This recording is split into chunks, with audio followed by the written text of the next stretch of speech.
أعوذ بالله من الشيطان الرجيم. بسم الله الرحمن الرحيم. قل لا أجد فيما أوحي إلي محرما على طاعم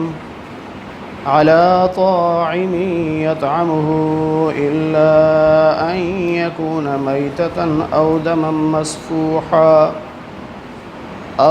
مسفوحا أو لحم خنزير فإنه رجس أو فسقا أهل لغير الله به فمن اضطر غير باغ ولا عاد فإن ربك غفور رحيم. صدق الله العظيم. اللهم صل على محمد وعلى آل محمد كما صليت على إبراهيم وعلى آل إبراهيم إنك حميد مجيد. اللهم بارك على محمد وعلى آل محمد كما باركت على إبراهيم وعلى آل إبراهيم إنك حميد مجيد. 8ویں پارے کا 5واں رکوع سورہ انعام کی آیت نمبر 145 سے درس کا آغاز ہو رہا ہے. پچھلے 2 رکوع میں مشرکین مکہ کی خود ساختہ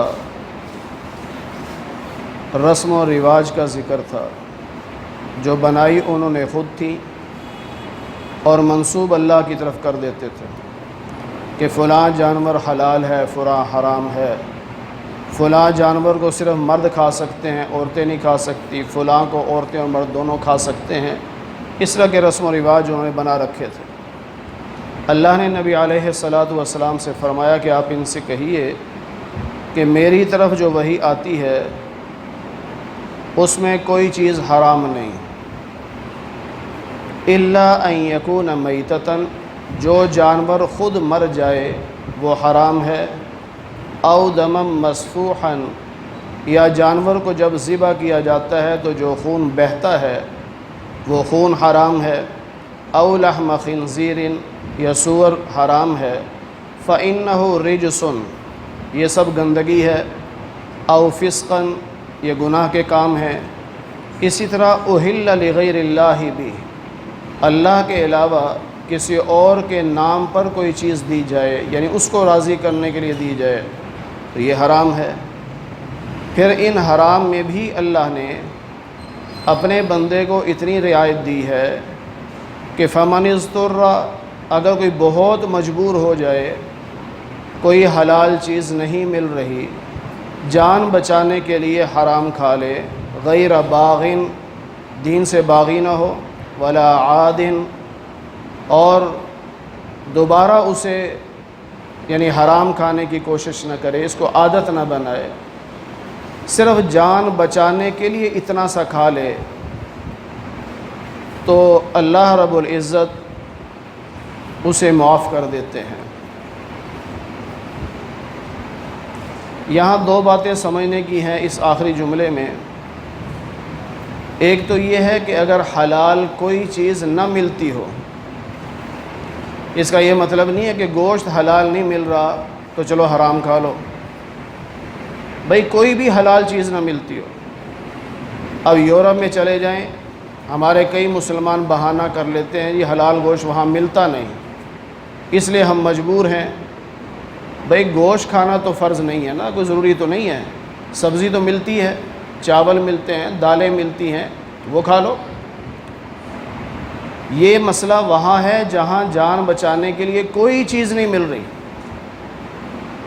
وہاں کوئی حرام چیز پڑی ہے، اس کے کھانے سے اس کی جان بچ سکتی ہے تو وہ تھوڑی سی اتنی کھا لے کہ جان بچ جائے. دوسرا مسئلہ یہ ہے کہ ہمارے کئی لوگ وہ کم علمی کی بنیاد پر یوں کہہ دیتے ہیں کہ مجبوری میں حرام بھی حلال ہو جاتا ہے. یہ جملہ غلط ہے. حرام حرام ہی رہتا ہے، وہ کبھی حلال نہیں ہوتا. اور اگر کسی نے حرام کو حلال سمجھ کے استعمال کیا تو وہ کافر ہو جاتا. تو پھر یہاں اس آیت میں کیا مطلب؟ اللہ نے صاف فرمایا کہ اگر کسی نے بامر مجبوری جان بچانے کے لیے حرام کھا لیا تو میں اسے گناہ نہیں دوں گا، اسے معاف کر دوں گا. یہ مطلب نہیں ہے کہ اس کے لیے میں نے حلال کر دیا تو کھا لے۔ تو اس جملے کو یاد رکھنا چاہیے کہ اس حرام کے کھانے پر جو گناہ ہونا تھا اللہ وہ گناہ نہیں دیتے۔ وَعَلَى الَّذِينَ هَادُوا، اور یہودیوں پر حرمنا کل ذی ظفر، ہر ناخن والا جانور ہم نے حرام کر دیا تھا۔ جس جانور کے ناخن ہیں وہ نہیں کھا سکتے تھے، یہودیوں پر حرام کر دیا اللہ نے۔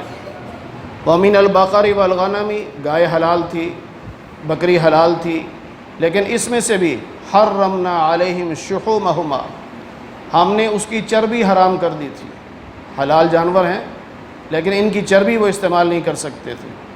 ہاں الا ما حمل ظہورہما، جو پیٹھ کے ساتھ یعنی ریڑھ کی ہڈی کے ساتھ چربی لگی ہو، او الحوایا، اور یا انتڑیوں کے ساتھ اگر کوئی چربی لگی ہو، او مختلط بعظم، یا کسی اور ہڈی کے ساتھ چربی جو تھوڑی بہت لگی رہ جاتی ہے، اس کے کھانے کی گنجائش تھی، وگرنہ جو زیادہ تعداد میں چربی نکلتی ہے اس کے کھانے کی اجازت ان کے لیے نہیں تھی۔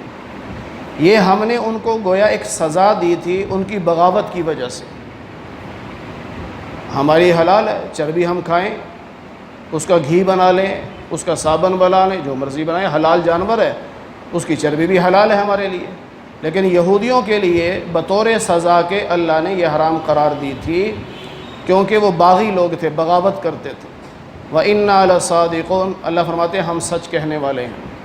فَإِن كَذَّبُوكَ، اگر یہ کافر آپ کو جھٹلاتے ہیں کہ ہم آپ کو نبی نہیں مانتے تو آپ پریشان نہ ہوں، فَقُلْ، آپ یوں کہہ دیجئے، رَبُّكُمْ ذُو رَحْمَةٍ وَاسِعَةٍ، تمہارا جو رب ہے بہت وسیع رحمت والا ہے، وسعت والا، بڑی رحمت والا ہے، یہ اس کی مہربانی ہے کہ تمہیں کچھ نہیں کہہ رہا۔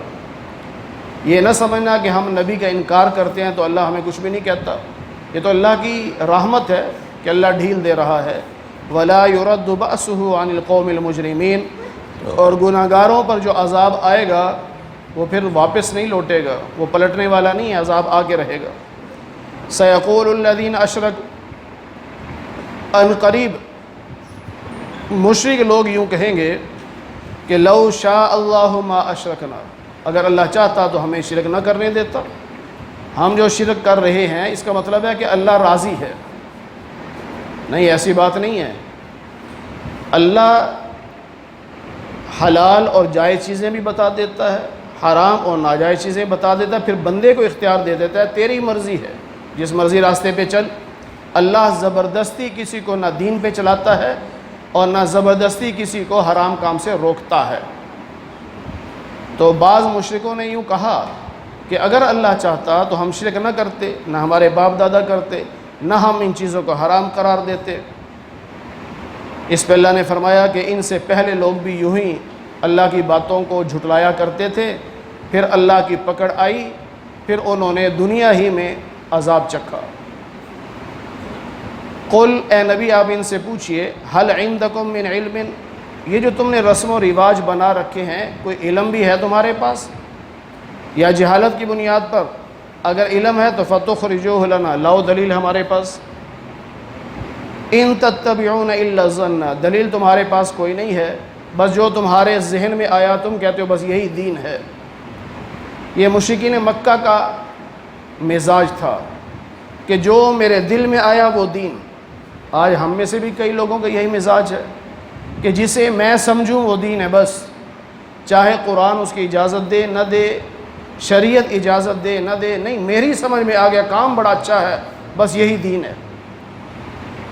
میرے مزاج کا نام دین نہیں ہے، اللہ اور اس کے رسول کے حکم کا نام دین ہے۔ قل، اے نبی فرما دیجئے، فللہ الحجۃ البالغہ، اللہ کی دلیل پوری ہو گئی۔ اللہ نے نبی بھیجے، نبیوں نے آ کے سمجھا دیا، اب اللہ کی طرف سے حجت پوری ہو گئی۔ اب کوئی یہ نہیں کہہ سکتا کہ مجھے کسی نے بتایا نہیں تھا۔ اگر اللہ چاہتا تو سب کو ہدایت دے دیتا، اللہ دے سکتا تھا، لیکن اللہ نے امتحان لینا ہے۔ ہر انسان اس دنیا میں امتحان کے لیے آیا ہے۔ فَأَلْهَمَهَا فُجُورَهَا وَتَقْوَاهَا، نبیوں کے ذریعے سے اللہ نے اس کو جنت کا راستہ بھی دکھا دیا، جہنم کا راستہ بھی دکھا دیا۔ اب اس کی مرضی ہے جنت کے راستے پہ چل کے کامیاب ہو جائے، اس کی مرضی ہے جہنم کے راستے پہ چل کے ناکام ہو جائے۔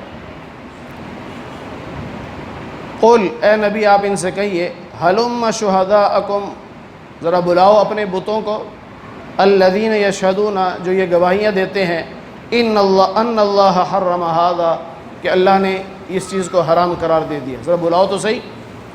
اگر وہ گواہی دے بھی دیں تو فلا تشہد معہم، میرے محبوب آپ نے ان کی گواہی میں ہاں نہیں ملانی، آپ نے گواہی نہیں دینی۔ کیوں؟ کافر کا کیا اعتبار ہے، وہ تو جھوٹ بھی بول دے گا۔ ولا تتبع اهواء الذين كذبوا بآياتنا، جو ہماری آیات کو جھٹلاتے ہیں، یعنی اللہ کی بات کو نہیں مانتے، اللہ کے رسول کی بات کو نہیں مانتے، ان کی خواہشات کے پیچھے نہ چلنا، یہ ہمیں سمجھایا جا رہا ہے۔ اللہ کے بندوں کے پیچھے چلو جو نیک لوگ ہیں، ان کے ساتھ چلو۔ جو جاہل قسم کے لوگ ہیں، اللہ کی آیات کو نہیں مانتے، نبی کی سنت کو نہیں مانتے، ان کے پیچھے نہ چلنا۔ والذین لا یؤمنون بالآخرہ، جو آخرت پر ایمان نہیں رکھتے، ان کے پیچھے بھی نہ چلنا۔ وہم بربہم یعدلون، یہ رب سے اعراض کرنے والے ہیں یا رب کے ساتھ شرک کرنے والے ہیں، ان کے ساتھ نہ چلنا۔ اب جو چھٹا رکوع شروع ہو رہا ہے، اس کی 3 آیات، اس میں 10 حکم ہیں، آیات 3 ہیں، حکم 10 ہیں۔ پہلی آیت میں 5 ہیں، دوسری میں 4 ہیں اور تیسری میں 1 ہے۔ یہ 3 آیات بہت اہم ہیں۔ حضرت کعب احبار رضی اللہ تعالیٰ عنہ، جو اسلام سے پہلے یہودی مذہب کے بڑے عالم تھے، پھر اسلام قبول کیا، بڑے صحابہ میں نام ہوا، وہ فرماتے ہیں کہ تورات کا آغاز جو ہوا بسم اللہ کے بعد ان آیات سے ہوا۔ یہ 10 چیزیں تورات کی ابتدائی چیزیں ہیں۔ پھر حدیث پاک میں ہے کہ جس نے نبی کریم صلی اللہ علیہ وسلم کی وصیت کو پڑھنا ہو، وہ ان 3 آیتوں کو پڑھ لو۔ بعض احادیث میں ہے کہ جس نے مہر لگی ہوئی، تصدیق شدہ نبی کی وصیت کو پڑھنا ہو، وہ ان 3 آیات کو پڑھ لے۔ اللہ نے فرمایا نبی علیہ السلام سے کہ آپ ان سے کہیے، تعالو، آؤ ذرا، میں تمہیں بتاتا ہوں کہ اللہ نے کیا حرام کیا ہے۔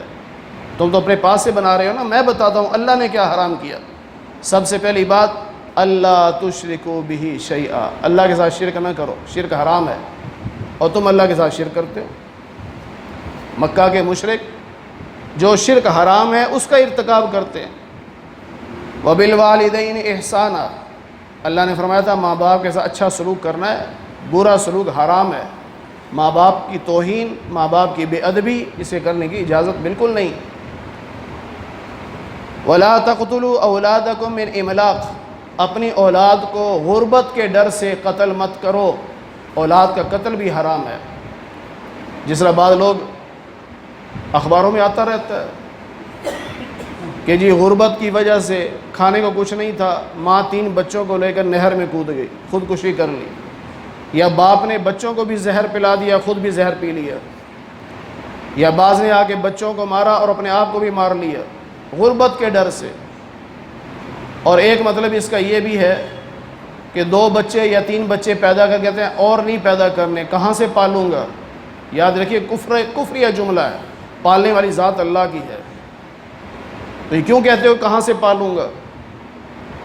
یہ تو اللہ کا نظام ہے نا، اللہ کا کام ہے۔ تو اس ڈر سے بچے پیدا نہ کرنا، یا بچہ بعض دفعہ حمل ٹھہر جاتا ہے، لوگ ضائع کروا دیتے ہیں، تو یہ بھی تو قتل ہے نا۔ 4 مہینے کے بعد اگر کوئی ضائع کرواتا ہے تو وہ قاتل ہے، اور اللہ فرماتے ہیں غربت کے ڈر سے اپنی اولاد کو قتل نہ کرو، نحن نرزقکم وإیاہم، تمہیں بھی ہم رزق دیتے ہیں، تمہاری اولاد کو بھی ہم رزق دیتے ہیں۔ رازق تو اللہ ہے، اور جاہل لوگ اپنے آپ کو سمجھتے ہیں میں رازق ہوں، میں پال رہا ہوں، نہیں، رازق اللہ کی ذات ہے، جو اللہ مجھے دے گا میرے بچوں کو بھی دے گا، تو اللہ کے اختیار میں ہے۔ وَلَا تَقْرَبُوا الْفَوَاحِشَ مَا ظَهَرَ مِنْهَا وَمَا بَطَنَ، بے حیائی کے کام نہ کرو، نہ ظاہری نہ باطنی۔ اس کی کئی تفسیریں علماء نے کی۔ ظاہری جس طرح نظر آتے ہیں بعض گناہ، ہاتھوں سے، آنکھوں سے، زبان سے، یہ ظاہری گناہ ہے، ظاہری بے حیائی ہے۔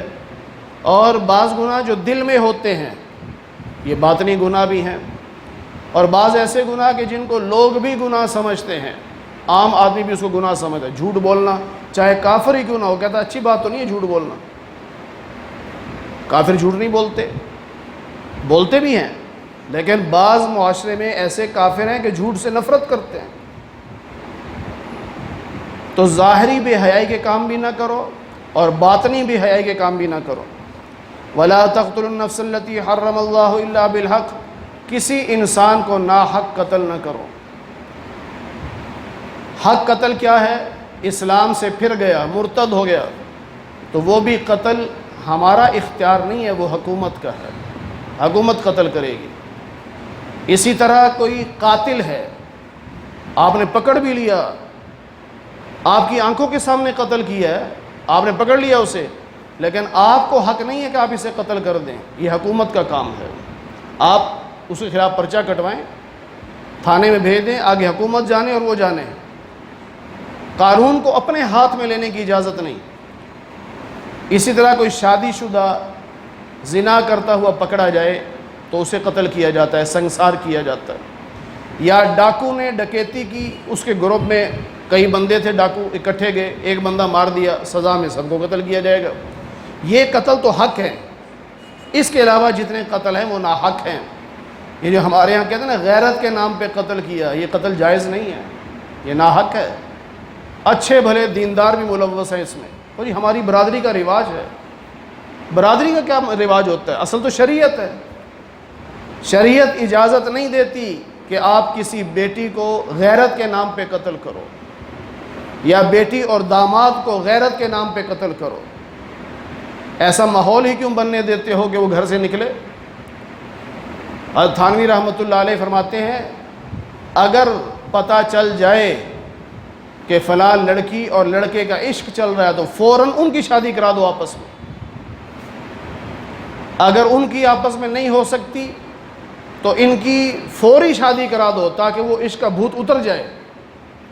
لیکن ہمارے ہاں اس کو لیٹ کرتے کرتے کرتے وہ تنگ آ کے گھروں سے بھاگ جاتے ہیں, پھر تلاش وہ نکاح کر لیتے ہیں. جب نکاح ہو گیا, اب آپ کو اختیار کس نے دیا ہے؟ جائز کام کیا, ناجائز تو نہیں کیا. بھاگنا ناجائز تھا, گھر سے بھاگنا ناجائز تھا, لیکن اگلا قدم جو نکاح والا کر لیا تو وہ تو جائز کر لیا نا. لیکن ہمارے ہاں ان کو اعتماد میں لے کر لے آتے ہیں, پھر گولی مار دیتے ہیں. یہ ہمارا رواج ہے. یہ رواج کہاں سے آ گیا بیچ میں؟ اللہ منع کرتے ہیں کہ یہ حرام ہے, کسی کو ناجائز قتل مت کرو. ذالکم وصاکم بہ لعلکم تعقلون, اللہ تمہیں وصیت کرتا ہے تاکہ تم عقل سے کام لو. ان باتوں کو کافر بھی برا سمجھتے تھے, کافر بھی بعض برا سمجھتے تھے, لیکن ان کے پاس عقل نہیں تھی. تو اللہ کہتے ہیں ان باتوں سے وصیت وہی پکڑے گا جو عقل والا ہوگا. ولا تقربوا مال الیتیم, یتیم کا مال نہیں کھانا. ہاں الا باللتی ہی احسن, کیا مطلب؟ یتیم پر خرچ کرنے کی اجازت ہے, خود کھانے کی اجازت نہیں, لیکن وہ بھی ضرورت کے مطابق. یہ نہیں ہے کہ زیادہ سے زیادہ اس کو پیسہ خرچ کر دیا تاکہ جوان ہو تو خالی ہاتھ ہو, نہیں. حتی یبلغ اشدہ, جب وہ جوان ہو جائے تو اس کا مال اس کے حوالے کرو. وَأَوْفُوا الْكَيْلَ وَالْمِيزَانَ, یہ دکانداروں کو حکم ہے, ناپ تول میں کمی نہیں کرنی, پورا پورا تولنا ہے. اگر کلو کہا ہے تو پورا 1000 گرام دو, یہ نہیں ہے کلو کہہ کر سیر دے رہے ہو, 200 گرام کی ڈنڈی مار رہے ہو, اس طرح نہیں کرنا. لا نکلف نفسا الا وسعها, ہم کسی انسان کو اس کی طاقت سے زیادہ تکلیف نہیں پہنچاتے. وَإِذَا قُلْتُمْ فَعْدِلُوا, اور جب بھی بات کرو تو انصاف کی بات کرو, ظلم کی بات نہ کرو, ڈنڈی نہ مارو, حق بات کرو, سچ بات کرو جب بھی کرو. وَلَوْ كَانَ ذَا قُرْبَىٰ, اگرچہ اپنے رشتہ دار کے خلاف ہی کیوں نہ ہو, بات کرو تو سچ کی کرو. حدیث پاک میں ہے ان الصدق ینجی والکذب یہلک, سچائی نجات دیتی ہے اور جھوٹ انسان کو برباد کر دیتا ہے. ہمیں اس چیز کی سمجھ نہیں آتی. ہندوستان میں ایک جھگڑا چلا, یہ پاکستان بننے سے پہلے کا واقعہ ہے. جھگڑا یہ چلا کہ ہندوؤں کی جگہ تھی, ان کا کوئی مندر کسی زمانے میں ہوتا تھا, وہ گر گیا, مسلمانوں نے مسجد بنا لی. بڑا عرصہ گزر گیا, پھر کہیں ہندوؤں کو جوش چڑھا, انہوں نے عدالت میں کیس کر دیا کہ جگہ ہماری ہے. اب مسلمان جاتے ہیں, مسلمان کہتے ہیں ہماری مسجد ہے, اتنے سالوں سے ہے, ہماری ہے. جج انگریز تھا کوئی, اب مقدمہ چلتے چلتے جج نے کہا تمہارے علاقے کا کوئی سب سے بوڑھا آدمی ہے جس پر ہندو بھی اعتماد کریں؟ تو ایک بزرگ تھے، اللہ والے تھے، ان کے بارے میں نام لیا کہ وہ ہیں، میں ان کو بلاؤ، جو وہ گواہی دیں گے میں فیصلہ کر دوں گا۔ اب وہ مسلمان تھے، اب مسلمان ان کے پاس چلے گئے کہ آپ کو بلایا ہے تو آپ مہربانی کرنا، یہ نہ ہو کہ مسجد گر جائے، مسجد کے حق میں بیان دینا۔ ان کا پہلی بات تو میں نہیں جاتا، ان کا مہربانی کرو، مقدمے کا فیصلہ ہو جائے گا، آپ چلیں۔ ان کا پھر میری شرط یہ ہے کہ میں اپنا چہرہ اس انگریز جج کی طرف نہیں کروں گا، پیٹ کر کے بات کروں گا۔ جج سے بات ہوئی، کوئی بات نہیں، آ جائیں۔ بعض اللہ والے ہمارے بزرگ ایسے تھے، وہ انگریز کا چہرہ دیکھنا بھی پسند نہیں کرتے تھے۔ ایسے ہی تھوڑی آزادی مل گئی ہے، ہمارے بزرگوں نے قربانیاں دی ہیں، تب جا کے انگریز یہاں سے بھاگا ہے۔ بہرحال وہ آئے، انگریز کی طرف پیٹ تھی۔ انگریز نے کہا بزرگوں آپ سب سے بڑے ہیں عمر کے لحاظ سے، سچی گواہی دینا۔ ان کا بالکل سچی گواہی دوں گا۔ کیا؟ ان کا یہ جگہ ہندوؤں کی ہے، مسلمانوں کی نہیں ہے۔ مسلمانوں نے بعد میں مسجد بنائی ہے، لیکن اصل جگہ ہندوؤں کی ہے۔ اب مسلمان پریشان، وہ اس کو لان تان کر رہے ہیں، بابا اتنا سچ نہیں بولتے کہ مسجد ہی چلی جائے، اتنا سچ نہیں بولتے، کیا کر دیا تم نے؟ انہوں نے کہا جو حق تھا وہ کہا ہے، یہی اللہ کہہ رہے ہیں وَإِذَا قُلْتُمْ فَعْدِلُوا، جب بات کرو سچی کرو، چاہے اپنے رشتہ دار کے خلاف ہی کیوں نہ ہو، بات سچی کرو۔ جج نے فیصلہ سنانے کا اعلان کیا، ہندو آگے، انہوں نے کہا جی ہم نے فیصلہ نہیں سننا، آپ مقدمہ ختم کریں۔ کیا ہوا؟ انہوں نے کہا اس حاجی صاحب نے، اس بزرگ نے سچی بات کہی، اب ہم ہندو نہیں رہتے، ہم مسلمان ہوتے۔ جب ہندو مقدمہ کرنے والے مسلمان ہو گئے تو جگہ مسلمانوں کو مل گئی۔ تو یہ سچ کی برکت ہے۔ میرے نبی نے فرمایا ان الصدق ینجی، سچ نجات دیتا ہے، اور جھوٹ جو ہے اس کی وجہ سے لعنت برستی ہے، اسے جھوٹ نہیں بولنا چاہیے۔ وَبِعَهْدِ اللَّهِ أَوْفُوا، جب بھی وعدہ کرو اسے پورا کرو، وعدہ خلافی نہ کرو۔ ہاں کبھی ایسا بھی ہوتا ہے کہ بندہ وعدہ کر لیتا ہے، مجبور ہو جاتا ہے، اسے پورا نہیں کر سکتا، اس پہ اللہ کی طرف سے پکڑ نہیں ہے۔ بعض لوگ وعدہ کرتے ہی اس نیت سے ہیں کہ اب تو ڈرخاؤ نہ اس کو، اگلی تاریخ آئے گی تو دیکھا جائے گا۔ کسی سے پیسے لینے جاؤ نا تو کہتا ہے اگلے ہفتے آپ کو لازمی دے دوں گا، دل میں کہتا ہے چلو ایک ہفتہ تو جان چھوٹی نہ، اگلے ہفتے کو بہانہ کر لیں گے، تو یہ گناہ ہے سخت۔ ہاں مجبور ہو جائے ایک الگ بات ہے، اور ہمارے اکابر کی مجبوری سبحان اللہ۔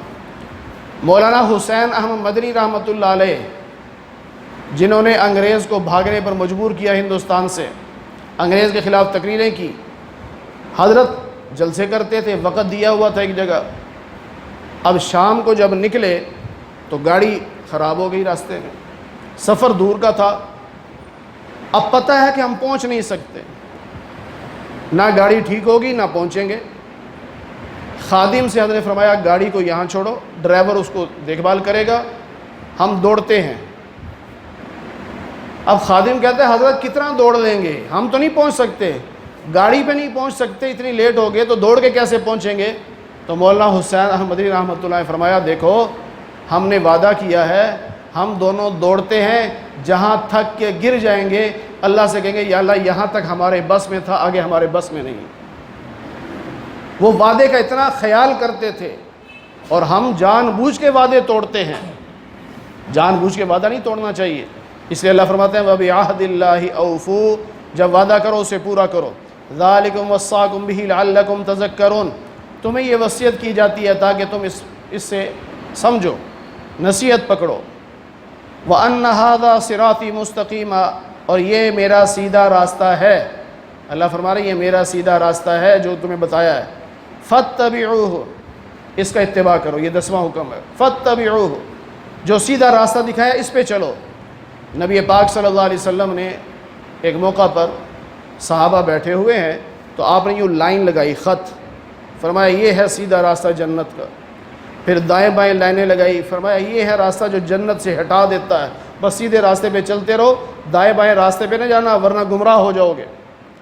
ہمارے جو لوگ ہر ایک کی باتیں سنتے رہتے ہیں، جو نیا فتنہ اٹھتا ہے اس کی باتیں سنتے رہتے ہیں، پھر کہتے ہیں اس کا جواب دو، اس کا جواب دو۔ یہ لے بیٹھا ہے ہمیں، ابھی کیا ضرورت ہے تمہیں سننے کی؟ پتہ ہے بندہ گمراہ ہے، جھوٹا ہے، کذاب ہے، کیوں سنتے ہو اس کو؟ کیوں اپنا ایمان خراب کرتے ہو؟ کیا آپ کے اپنے علماء نہیں ہیں؟ حق عالم آپ کے پاس نہیں ہے؟ بس انہی کی بات سنو۔ اس وقت میڈیا پہ ہمارے کتنے اکابر کے بیانات موجود ہیں، ان کو سنو۔ کیا ضرورت ہے جاوید غامدی کو سننے کی؟ کیا ضرورت ہے مرزا محمد علی بیگ کو سننے کی؟ پتہ ہے کہ وہ جھوٹے لوگ ہیں، کذاب ہیں، اللہ کے نبی کا نام لے کر حدیثیں جھوٹی گھڑ کر پیش کرتے ہیں اور مرزائیوں کی حمایت میں بولتے ہیں، تو نہ سنو نا ان کو۔ سنتے ہیں، چسکے لیتے ہیں، پھر آگے کہتے ہیں مول صاحب اس کا جواب چاہیے، اس کا جواب چاہیے۔ کیوں اپنے ایمان وہ دائیں بائیں کیوں جاتے ہو؟ سیدھا راستہ رب نے دیا ہے، اس پہ چلتے رہو۔ ذالکم وصاکم بہ لعلکم تتقون، یہ اللہ تمہیں وصیت کر رہا ہے تاکہ تم متقی بنو، اللہ کی نافرمانی سے بچو، سیدھے راستے پہ چلتے رہو، دائیں بائیں کے غلط راستوں سے اپنے آپ کو بچاؤ۔ اللہ تعالی ہمیں قرآن کریم کی صحیح سمجھ نصیب فرمائے۔ الحمدللہ رب العالمین والعاقبۃ للمتقین والصلاۃ والسلام علی سید الانبیاء والمرسلین وعلی آلہ واصحابہ اجمعین۔ اے اللہ ہم سب کے صغیرہ کبیرہ گناہوں کو معاف فرما۔ اے اللہ درس قرآن کو اپنی بارگاہ میں قبول فرما۔ اے اللہ بیماروں کو صحت کاملہ نصیب فرما۔ اے اللہ بے روزگاروں کو حلال رزق نصیب فرما۔ اے اللہ جتنے مسلمان دنیا سے جا چکے، اے اللہ سب کی مغفرت فرما دے۔ ابھی نماز سے پہلے اطلاع ملی کہ ایک مولانا ہے، ان کے سسر اور ان کے ایک ساتھی حاجی منان صاحب اور حاجی عیسیٰ خان صاحب، کل کہیں ان پہ کوئی درخت گرا ہے اور وہ دونوں کا انتقال ہو گیا۔ دعا فرمائیں کہ اللہ تعالیٰ ان کی مغفرت فرمائے، اللہ درجات کو بلند فرمائے۔ اے اللہ ہمارے جتنے بھی عزیز و اقارب جتنے مسلمان دنیا سے چلے گئے، اے اللہ سب کی قبروں کو جنت کا باغ بنا دے۔ اے اللہ ہم سب کو قیامت کے دن حضور نبی پاک صلی اللہ علیہ وسلم کی شفاعت، جنت میں آپ کی رفاقت اور آپ کے دست مبارک سے حوض کوثر کا پانی پینا نصیب فرما۔ اے اللہ جیسے آج ہم آپ کے گھر میں آپ کے قرآن کے نام پر اکٹھے ہیں، اے اللہ ہم سب کو جنت میں بھی اکٹھا فرما دے۔ اے اللہ محض اپنے فضل و کرم سے حضور نبی پاک صلی اللہ علیہ وسلم کے صدقے سے ہماری دعاؤں کو قبول فرما لے۔ وصلی اللہ علی النبی الکریم برحمتک یا ارحم الراحمین۔